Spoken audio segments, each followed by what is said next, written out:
Hello students, so in this video we are going to discuss about the cell organelles. So we have already discussed the main components of the cell, that is the cell membrane, cytoplasm and nucleus, and yes, fourth component is the organelle. So organelles we are going to discuss in this particular video. Okay, so what is cell organelles? So there are different type of organelles present in the cytoplasm of the cells. These are like endoplasmic reticulum, Golgi apparatus, mitochondria, plastids, vacuoles, lysosomes, ribosomes, centrosomes. So these are the various type of cell organelles present in both type of cells, whether it is animal cells or it is plant cells. So some organelles like plastids are present in the plant cell only, and these are basically not present in the animal cell. So similarly, there are some organelles which are present in, maximum organelles are present in both type of cells. Okay, first of all, we will start with the organelle that is known as mitochondria. So mitochondria is also known as powerhouse of cells. So in this particular video, I am going to show you the picture also. But yes, this picture is not in your syllabus. It is just to give you the idea. And we will discuss the function of each organelle. So single function is required whenever you, this question is come. So you have to answer this function part. So function you have to remember. For every organelle, one function is required. So mitochondria is the powerhouse of cells, and in both animal cells and plant cell it is present over there.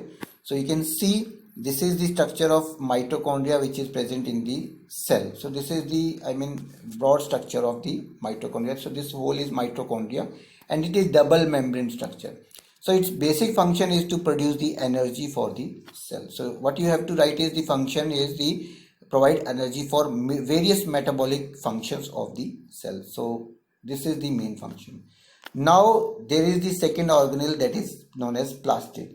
So plastid is also known as kitchen of the cells because they are used for the production of food. So in the case of plants, basically there are a plastid like chloroplast, which is there for the formation of food or synthesis of food.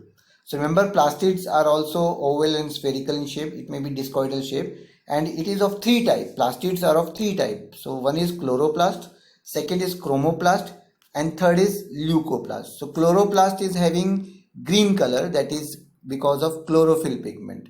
Similarly, chromoplast is not green, but it is in some other color, maybe red, maybe orange. So it is because of the pigment that is like xanthophylls.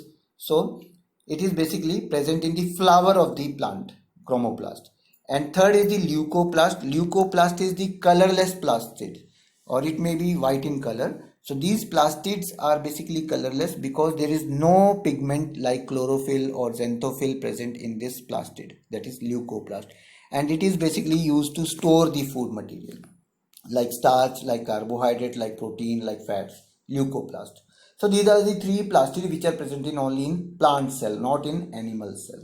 So this is the structure of chloroplast I am showing to you. So here you can see this is the structure of chloroplast, which is having a pigment which is known as chlorophyll, which is green in color, and it is used for the synthesis of food. Similarly, the third organelle which is present in the cells of animal and plant is vacuole. Vacuole is a fluid filled membrane bound organelle, as you can see in this particular slide. So this is vacuole. So this big structure is vacuole. So in plant cell, this vacuole is very large in shape. So this is plant cell basically, as you can see. So this is the vacuole. So vacuole is a thin, it is an organelle which is having water inside it. So this vacuole is having water inside, so it helps in the storage of water inside the cell vacuole. Sometimes food also stored inside this vacuole. Okay, fourth organelle is known as endoplasmic reticulum. So remember, endoplasmic reticulum is present inside the cell outside the nucleus. So this is nucleus, and outside this flap like structure, this channel like structure is basically endoplasmic reticulum. And yes, these are of two type. Remember, endoplasmic, one is having dot like structure, that is ribosome on their body, that is known as rough endoplasmic reticulum, and some are smooth also, which is known as smooth endoplasmic reticulum. Okay, so these are of two type, RER and SER. rough endoplasmic reticulum and smooth endoplasmic reticulum. So the basic function of this endoplasmic reticulum, that is also sometimes it is also called as EPR. So it help in the synthesis and transport of protein. So it help in the synthesis of protein. So cell is going to synthesize protein with the help of this endoplasmic reticulum.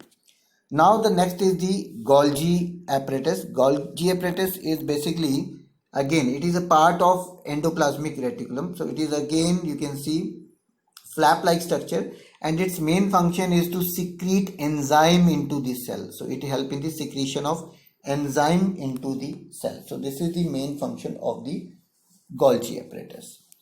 Although these diagrams are not in your syllabus.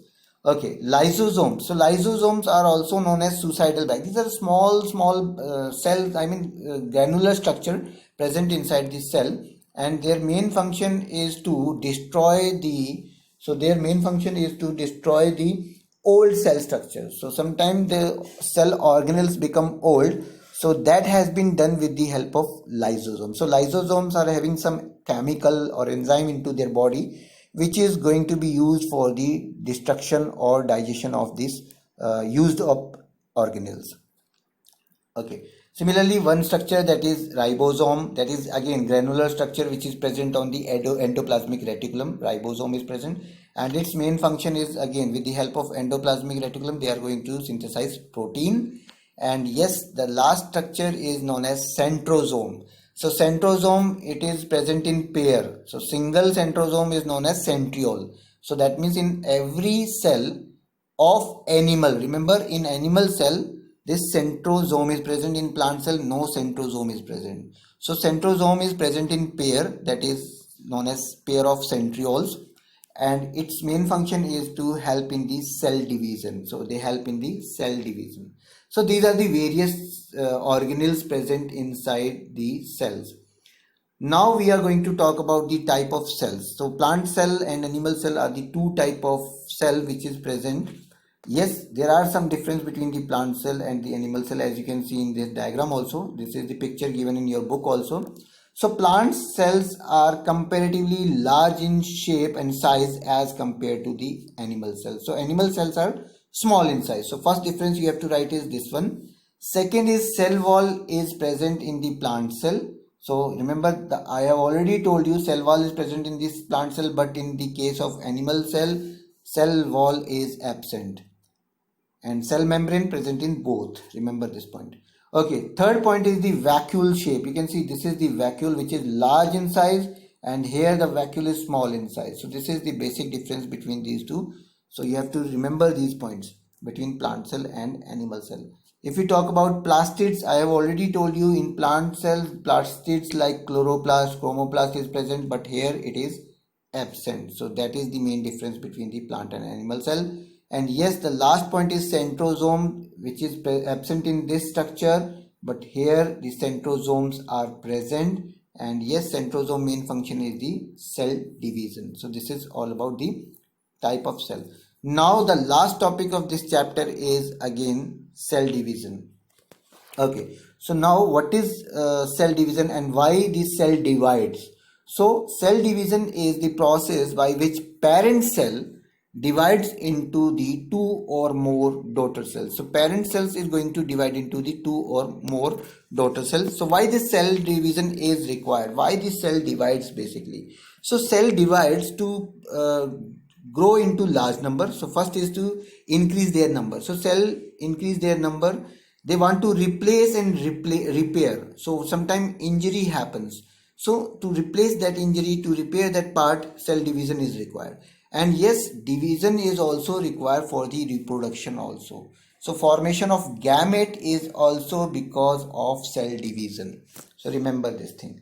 So when we are going to study cell division in detail in the formation of gametes in next chapter, then we will discuss about the cell division further. Okay, so how the cell divide, this picture give you the idea. So this single cell is present. So first of all, nucleus is going to divide. So it will divide into two. And after division of nucleus, the cell membrane will also divide. So this is the simple way of describing cell division. So cell is dividing in this manner into the two cells. So every cell is divided into two, then two is further divided into two, that is 4. So like this their number is going to increase in the case of cell division. Now I am going to show you the single slide about the cell division in the case of zygote. So what is zygote? We will study in the next chapter.